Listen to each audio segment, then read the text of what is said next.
Una, nakakagulat, no?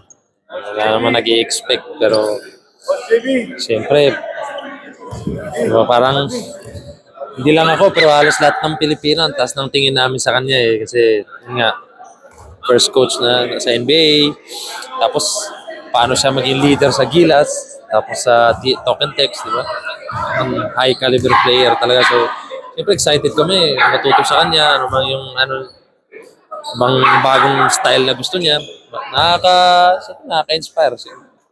Si Mialo pa kung maging coach mo, di ba? So, hanggang ngayon, shock pa rin ako sa pag nakikita ko sa sideline, siya yung nakikita. So, 2019 pa lang, message na ako sa kanya, paano ba maging leader, ganyan.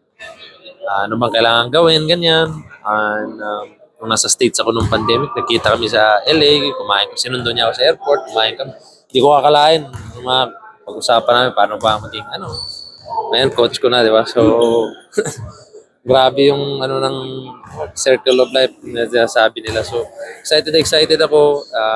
Bukas, first day niya. So, halos na kami lahat excited, di ba? Parang, hindi lang ako, pero buong PBA fans, di ba? Pag nakikita, para siyang si LA Tinoy, pag nakikita, di ba?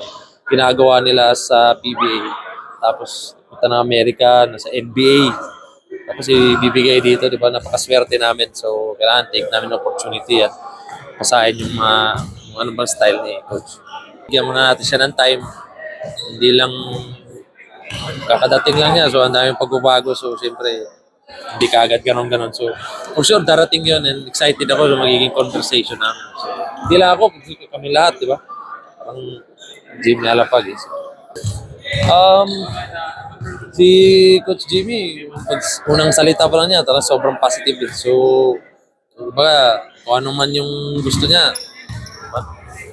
Sunod lang. Diba? Play with spirit niya. Siya sabi niya, competitive. So, yan natin bukas. And excited talaga ako. Hindi lang ako.